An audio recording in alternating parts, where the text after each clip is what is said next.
Hi, I'm your host, Mike Corbin. We got Tim here from out of town. We brought him into one of our studios. Tim, we'd like to thank you in advance for telling us your story. So begin by telling us about your raw deal. So tell us a little bit about yourself. Like, what do you do for a living? Well, I'm a retired session guitarist.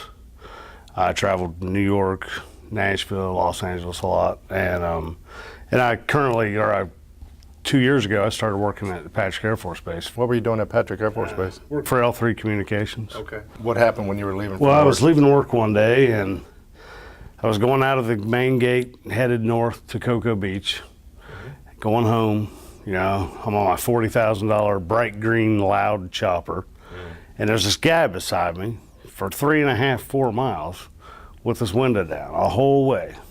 We get to 2nd Avenue, and the guy just turns left, right over top of my bike. You know, I went flying over the car, landed on my shoulder. And so wait a minute, he's cutting in front of you. He's on your right side, and y'all are going side by side, and he decides to take a left. Doesn't even how could he not see me? My bike's as long as his car, and it's louder than his car, and his windows are down. So you hit the car? I hit the car. My front wheel went in his rear wheel.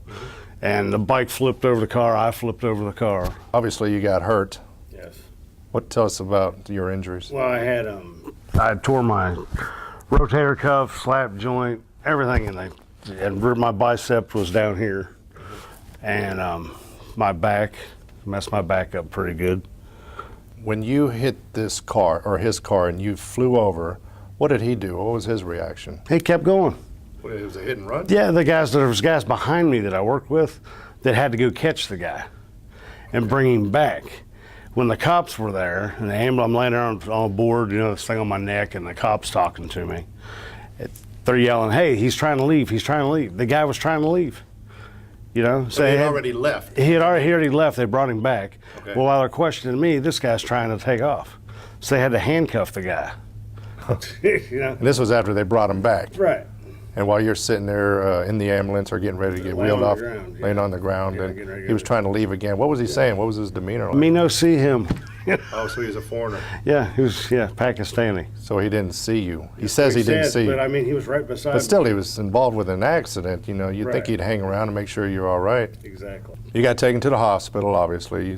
You suffered some injuries.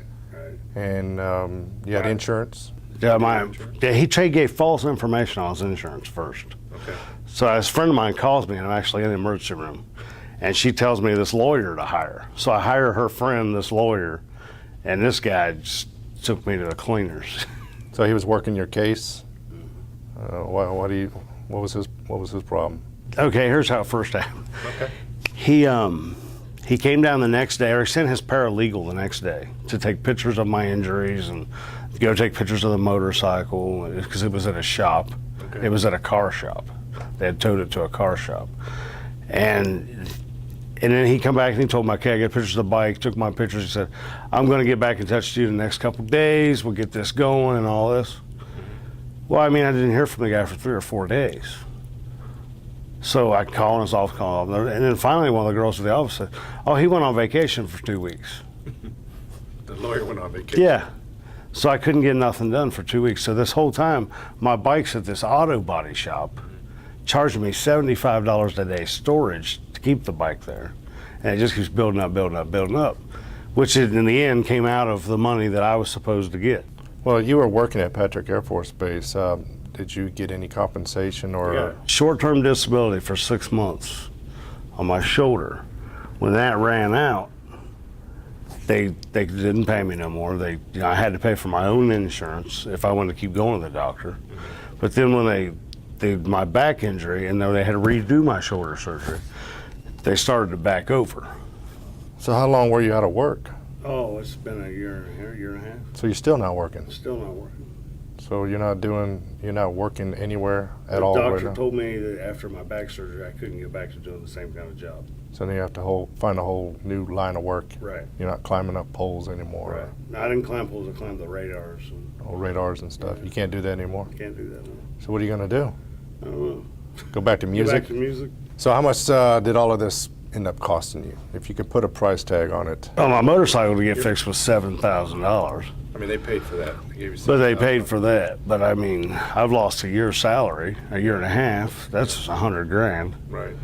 And you're not getting any compensation for this. nothing. It's almost like all this happened for nothing. Exactly. I mean, everybody got paid for. The only that's like I told my lawyer. I was like, "You made more money. I didn't make a dime. You made your third." How did he make He's it? like, well, his third. Every lawyer gets a third. Okay. You know?